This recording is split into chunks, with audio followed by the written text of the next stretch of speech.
perfectamente dentro de la tabla testamentaria que les he mencionado.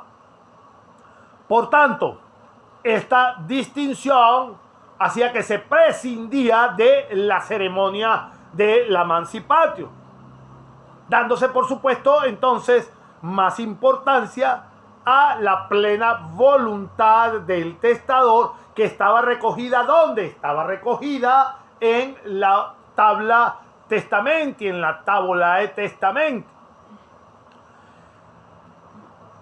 Esa era la prefiguración que le dio el derecho pretoriano a la asignación de los bienes del causante, cuando perfectamente dejaban estipulado en la tabla quiénes eran los indicados a llamar a suceder. Sin más formalismo, el pretor autorizaba la entrega de los bienes. Eso en cuanto al derecho pretoriano. Evolucionemos y demos otro salto hacia la época clásica, perdón, a la época posclásica, abarcando por supuesto la llegada de Justiniano dentro de la misma.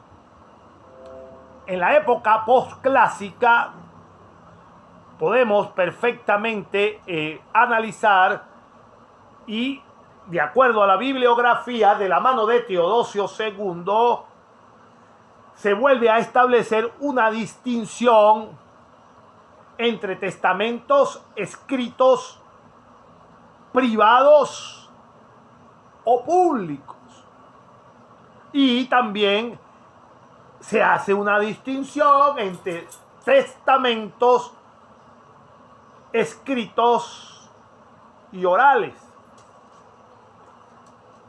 Los primeros podían perfectamente redactarse o bien de parte del puño y la letra del propio testador, lo que en latín se conoce dentro de la bibliografía como el hologram scripturam, o la escritura del propio testador. O bien se podía redactar el testamento ya no de parte del puño y letra del testador, sino por intermedio de un funcionario denominado escribano.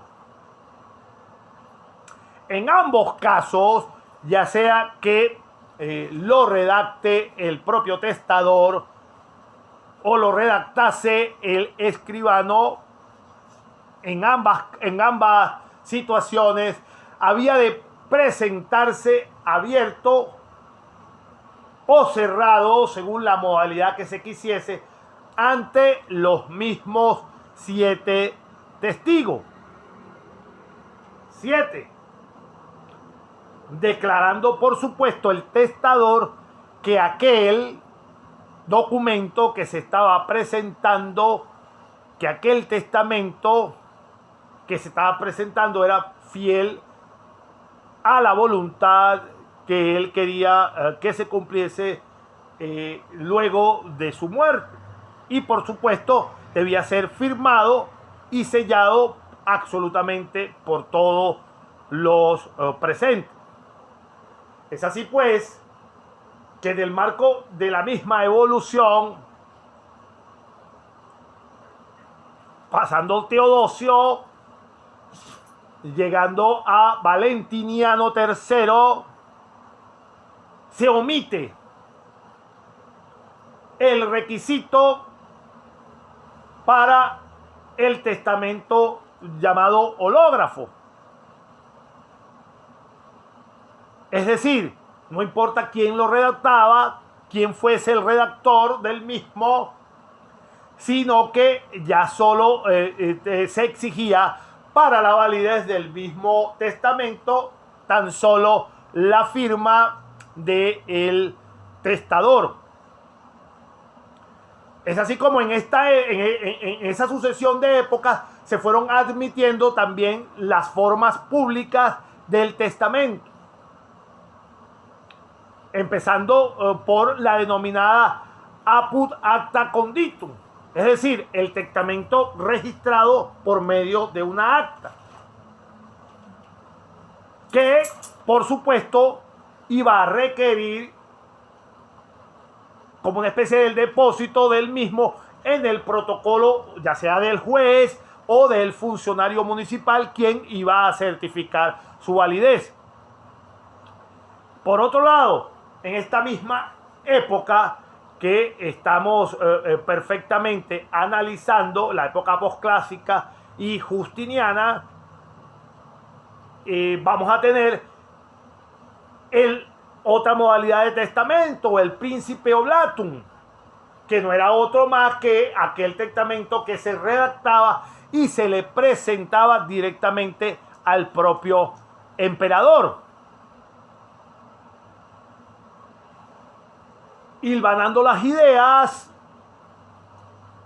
Podemos decir que también se podía contar con una forma de testamento oral,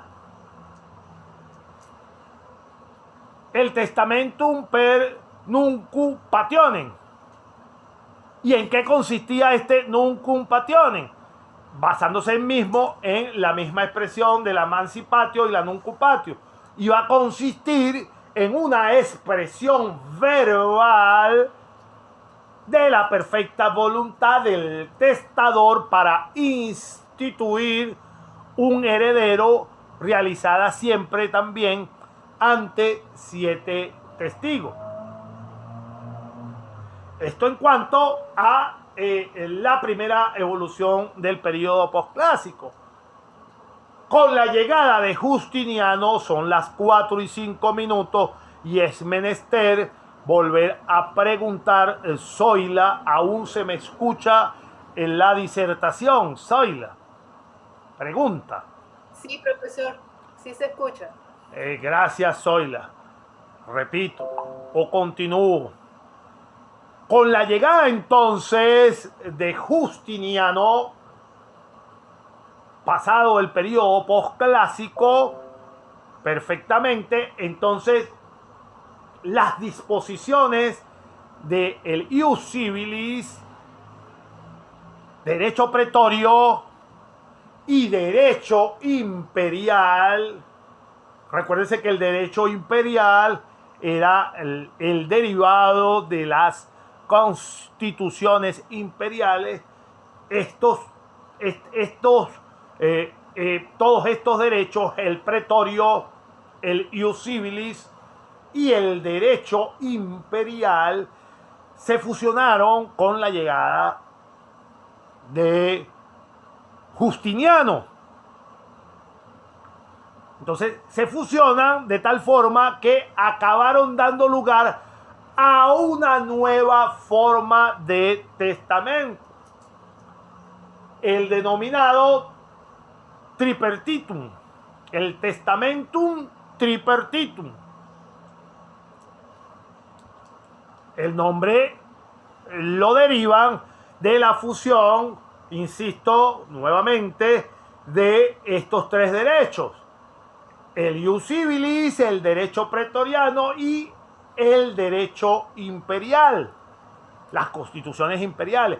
Entonces, esta fusión de estos 3 derechos da vida al testamentum tripartitum. Esta forma de testamento va a aportar diversos elementos de sus 3 fuentes originales. Del ius civilis tomaba ¿qué cosa? Tomaba la exigencia de ¿qué? La exigencia de la presencia de testigo. Eso lo tomaba el testamento tripartito del derecho civil. Exigía la presencia de testigo. Del derecho imperial tomó la obligación de firmar tanto el testador como los testigos que presenciaran la manifestación de la voluntad.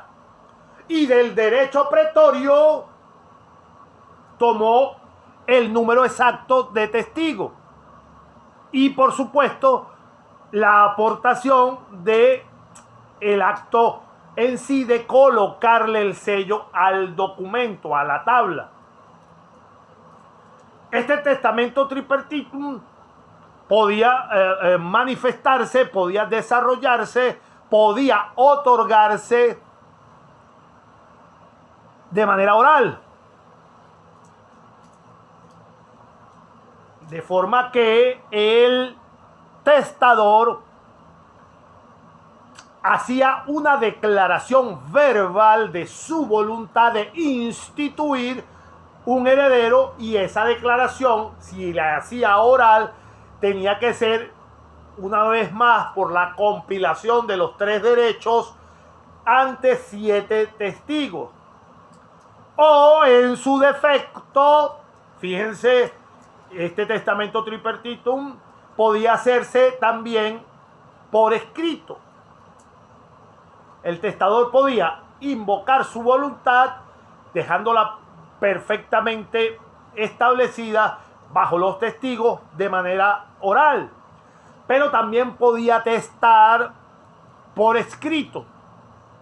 Aquí entonces iba a ser necesario que el testador presentara, por supuesto, ante los denominados 7 testigos un escrito.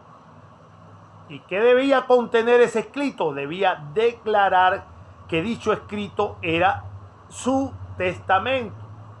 Y una vez entregado, por supuesto, lo tenía que firmar, y después debía permitir que los testigos también suscribieran sus rúbricas y añadieran cada uno de ellos sus sellos, llevándose a cabo todos estos pasos al mismo tiempo, por supuesto, en un solo acto, como decía, como lo menciona la bibliografía en latín, el contestum actum, es decir, en un solo acto debía realizarse todo este formalismo. Ahora bien, en aquellos casos en los que el testador no podía firmar, debía intervenir, si fuese algún caso, nos dice y menciona la bibliografía, en aquellos casos donde por alguna razón el testador no podía firmar, debía intervenir, aparte de los 7 testigos, un 8º testigo en nombre del testador. Asimismo, se permitía, por supuesto, redactar el testamento o hacer la declaración oral en ambas lenguas que se utilizaban en la antigua Roma. Podía hacerse la declaración tanto oral como escrita, o en latín, o bien sea en griego. Hasta aquí vamos bien con la conformación descrita detalladamente de cada una de las particularidades de los testamentos que se utilizaron en la antigua Roma. Jesús, hasta ahora 4 y 12 minutos, se me sigue escuchando la disertación, por favor. Sí, profe, se le escucha bien. Gracias, Jesús. Entonces, con este inciso quedamos perfectamente claros en los tipos de testamentos que se utilizaban en la antigua Roma. Fíjense que no quise detenerme mucho para abarcarlos completamente, y lo tenemos condensado dentro también del el material de apoyo. Es decir, ya tenemos perfectamente todos y cada una de las formas de testamento que vamos a utilizar, no solo para conocimiento general, sino que es la forma evaluativa que vamos a utilizar nosotros en nuestra última presentación de examen para la culminación de nuestra materia. Entonces, en este aspecto hemos culminado las formas y tipos de testamento. Pasemos entonces, mis estimados estudiantes, a la sucesión legítima. Es decir, dentro de la sucesión legítima debe existir o existía tanto hoy, óigase bien, en el derecho civil, como en la antigua Roma, existía dentro de la sucesión legítima un límite a la libertad de testar. Existía ese límite. Vamos entonces, culminado las formas de testamento, vamos a analizar un poco la limitación en cuanto a la sucesión legítima que presentaba el testador. Bien, la sucesión legítima, por supuesto, hemos comentado ya sobre ella, va a surgir como límite a la libertad de testar en favor de la sucesión familiar, puesto que era motivo de preocupación en la antigua Roma, era un aspecto que le preocupaba a los juristas, que el pater familias en algún momento abusara de su libertad testamentaria. Óigase bien lo que estoy diciendo en este momento.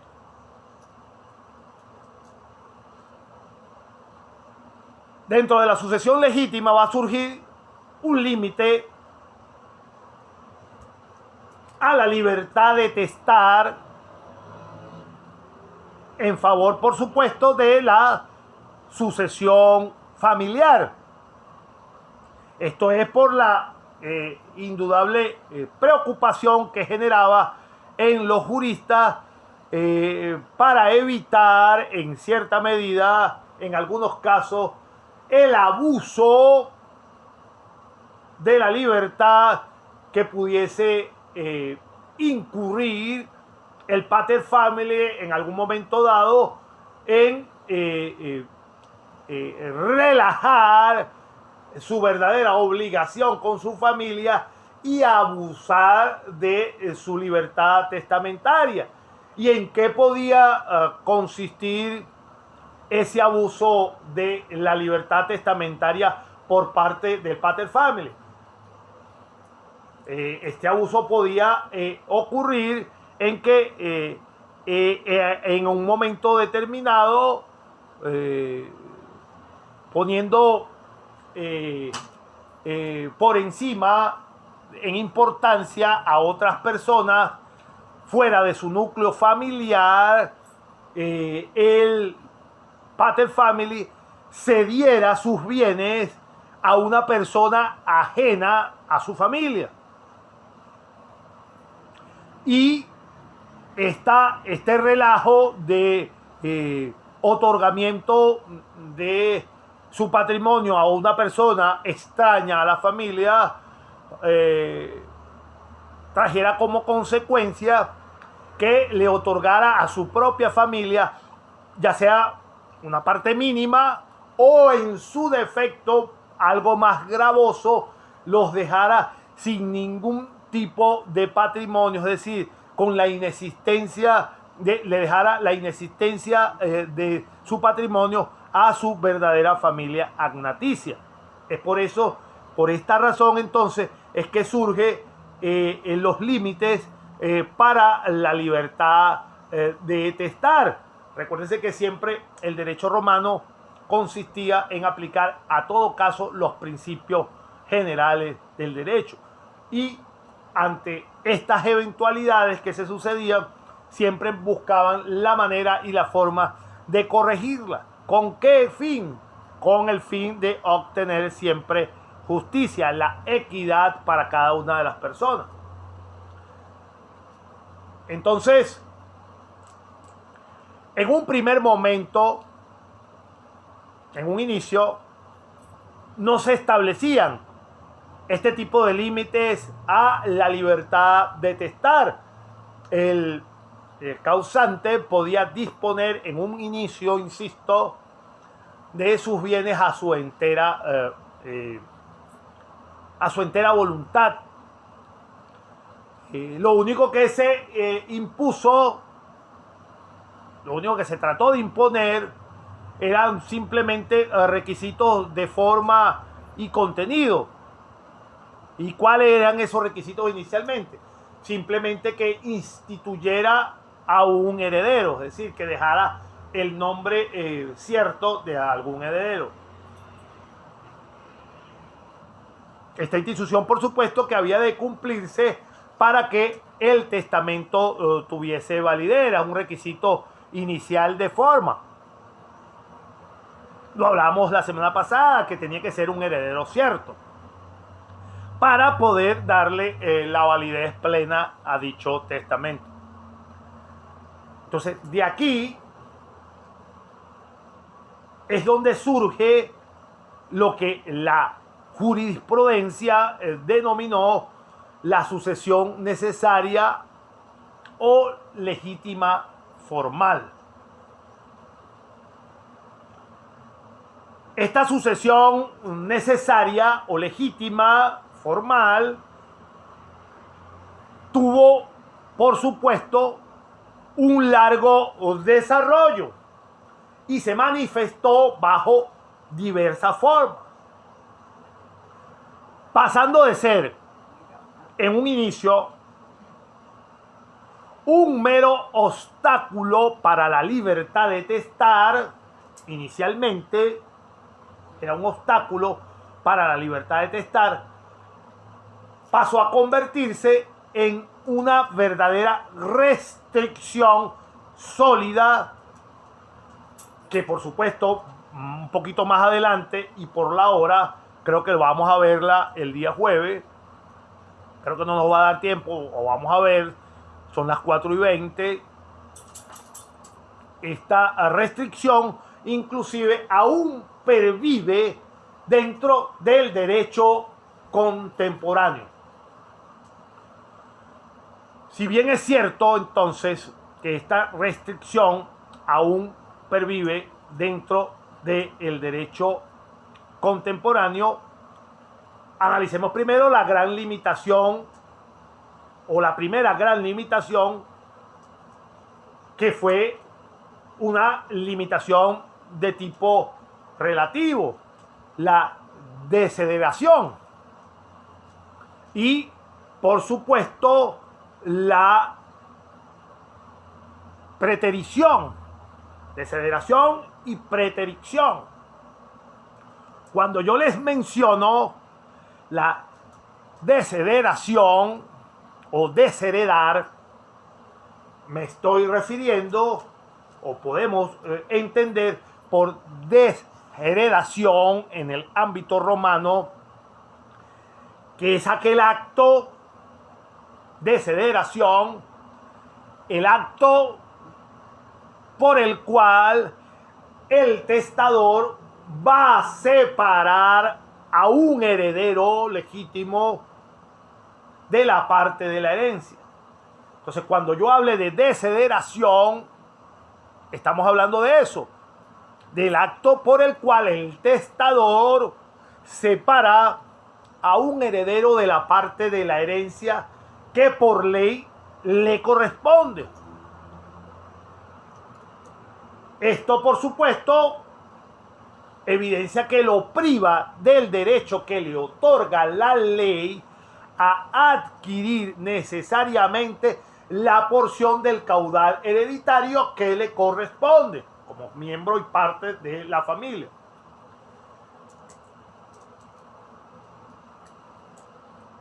¿Se comprende? ¿Se me entiende hasta aquí cuando hablo de desheredación? Christopher, ¿se me entendió? ¿Se me escucha? Profe, básicamente, o sea, lo que yo entiendo por cuando te sacan, como quien dice, de un testamento o no vas a recibir parte de la herencia que te van a dar, ¿no?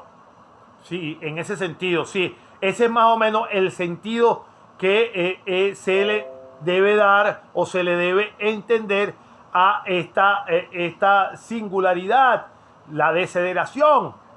Es, por supuesto, el acto por el cual el testador separa a un heredero de la parte de la herencia que por ley le corresponde. Es decir, cuando lo separa, es decir, cuando separa al heredero que le corresponde por ley, a un hijo suyo, reconocido, formal, dentro de su familia. Cuando lo separa, estamos hablando de desheredar. Cuando hablamos de preterición, el término preterición, en el derecho romano, el preterido era quien no había sido instituido heredero. Muy distinto al desheredado. El preterido era quien no había sido instituido como heredero. Obviamente no es desheredado, siempre que perteneciera, por supuesto, al círculo determinado de parientes. Pongamos un ejemplo. Si el testador le otorga un legado a alguien sin instituirlo heredero, es decir, lo omitía como heredero, incurría, por supuesto, en preterición.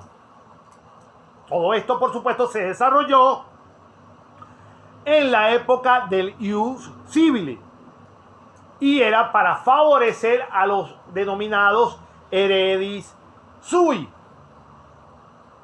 Entonces, se estableció una obligación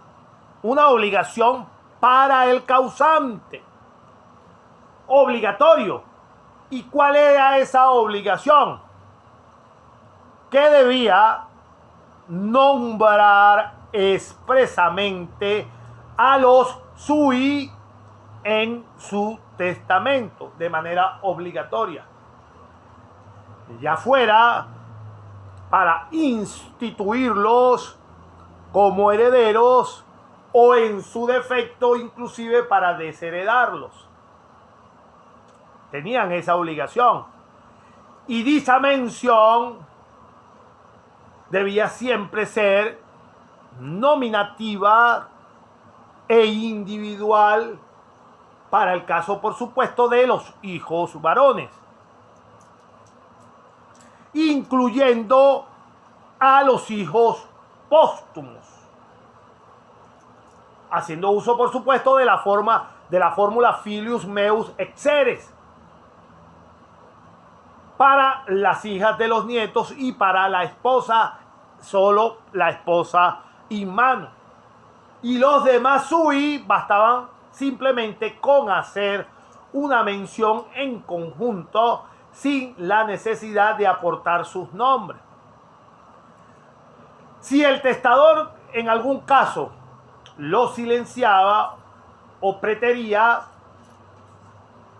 si omitía a su sui,